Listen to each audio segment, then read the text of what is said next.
Salut, c'est Seb. Alors aujourd'hui, bien, tu dois sans doute le voir un petit peu derrière moi. Il y a un paysage qui est plutôt sympa, j'espère que ça se verra bien. On est toujours au bord du golfe de Thaïlande, pas très loin d'un village de pêcheurs, un truc un peu au calme finalement, et on doit voir au loin là-bas derrière un peu la baie de Pattaya.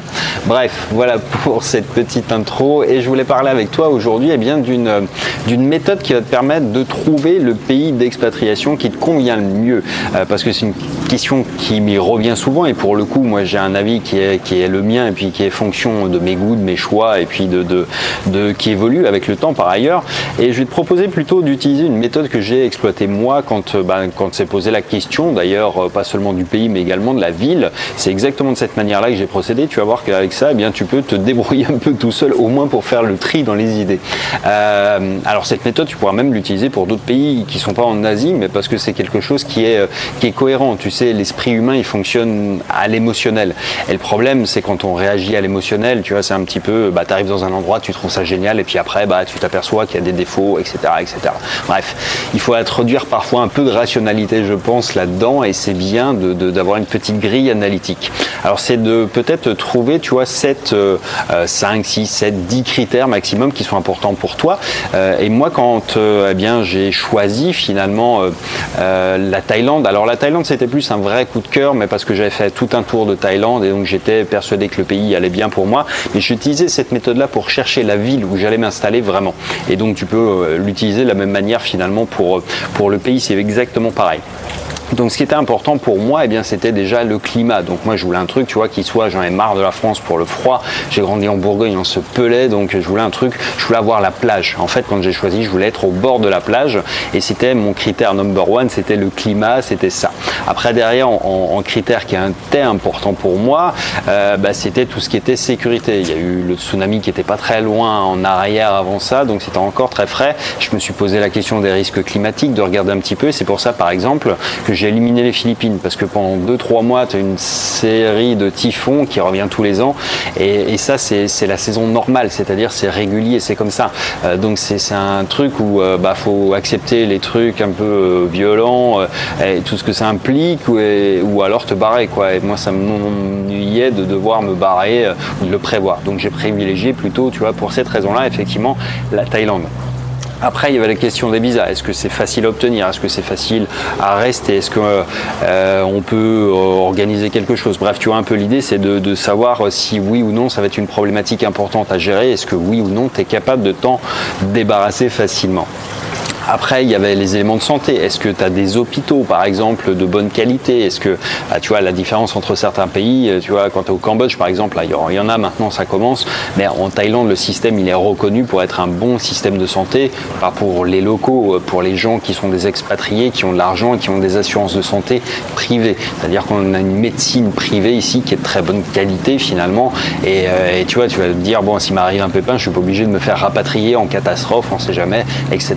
Donc, tu vois, il y a cet aspect-là. Il y avait l'aspect sécurité pour moi qui était important, mais sécurité au sens où est-ce que tu vas pouvoir te balader sans avoir peur de te faire égorger au coin d'une rue, de te faire dépouiller, etc. Donc c'est vrai que la Thaïlande, eh bien, c'est safe également, et c'est un des gros points forts, c'est que effectivement l'Asie en général est beaucoup plus safe que plein d'autres endroits dans le monde, et c'était pour moi un critère extrêmement important. Après, il y a la bouffe. La bouffe pour moi c'était extrêmement important. Est-ce qu'on peut trouver des produits internationaux? Par exemple, tu vois, quand tu as un coup de mou et que tu veux te faire un morceau de fromage et un morceau de pain, est-ce que tu vas pouvoir le trouver, ou est-ce que tu peux t'accommoder de la nourriture locale en tout temps? Tu vois, la nourriture aux Philippines, c'est pas mon kiff, donc par exemple, encore une fois, c'est pas de la même manière. Mon choix, mais j'aurais pu choisir, si j'avais choisi que la bouffe, tu vois, j'aurais pu choisir le Vietnam, parce que j'adore la bouffe viet et parce que je pourrais manger que ça quasiment. La bouffe thaï, c'est pareil, je peux manger que ça, mais surtout ici on trouve tous les produits internationaux, tous les produits français, donc c'est pas un souci non plus. Donc tu vois, il y a toute une série de critères comme ça auxquels toi tu peux réfléchir. Alors là c'est les miens parce que moi c'est mes critères qui étaient importants, mais toi peut-être que tu as une famille, alors ça va être important de vérifier si, je sais pas, il y a par exemple des écoles pour les enfants. Enfin là pour le coup on a de la chance en tant que Français parce que la représentation française est extrêmement importante partout, et il y a encore beaucoup d'écoles françaises partout dans le monde.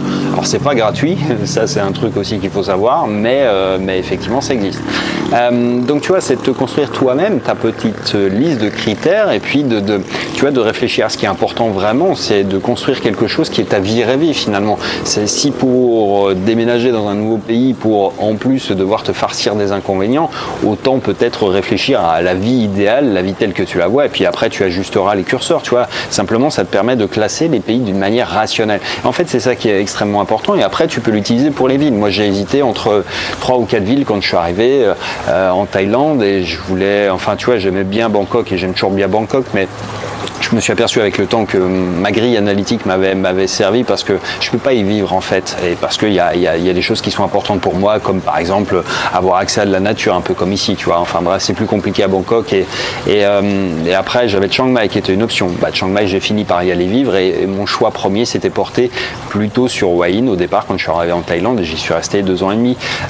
J'avais exclu des îles parce que le côté insulaire m'emmerde un peu, et d'ailleurs tu vois, c'est aussi un critère qui est intéressant, c'est de savoir si le pays est suffisamment grand ou pas. En quelques années, tu vois, finalement, un petit pays, t'en fais vite le tour, et peut-être que tu n'as plus une nouvelle chose à voir. La Thaïlande a cet avantage-là aussi, c'est extrêmement, c'est à peu près aussi grand que la France, quoi. En gros, c'est à peu près 6 milliards en population, en taille, en superficie, et ça te permet, tu vois, de dire, tu vas pouvoir rester parce que tu auras toujours plein de choses à découvrir, quoi. Donc c'est un critère qui est important aussi peut-être pour toi. Et donc l'idée, c'est vraiment de faire ça, c'est tu prends une feuille de papier, tu vas noter tes critères, tu vas déjà réfléchir aux critères, et puis ensuite tu vas évaluer les pays les uns après les autres, ceux que tu as conservés sur une shortlist. Évidemment, je te conseille plutôt d'avoir déjà visité ces pays-là, parce que l'idée qu'on s'en fait ou ce que tu vois en vidéo sur YouTube, c'est pas forcément la vie. Déjà qu'il y aura forcément un décalage entre le fait d'avoir visité juste et de pas être installé, ça génère forcément quelque chose qui est différent. Mais là, au moins, tu auras des éléments rationnels pour te pencher dessus. Tu vois, une erreur que j'ai faite, moi, stratégiquement, c'était d'être trop loin d'un aéroport. Par exemple, Hua Hin, c'est pour ça que ça m'a emmerdé au bout d'un moment. C'est parce que tu t'y ennuies, et parce que j'ai pas de porte de sortie, il fallait faire 4h30, 4h30 pour aller jusqu'à l'aéroport de Bangkok, et donc, tu vois, tu traînes les pieds, quoi.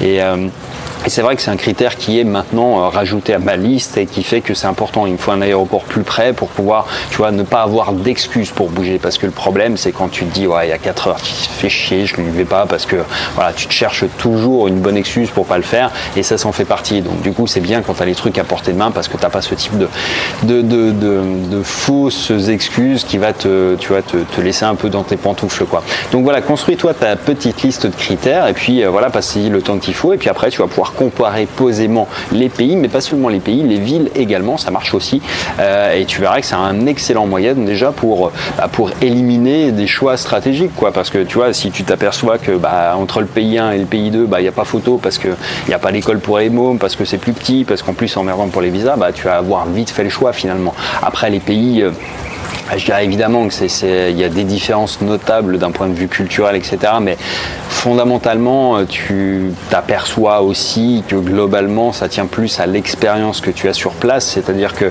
c'est plus la vie que tu vas construire sur place qui va vraiment te donner un sentiment de plénitude ou pas.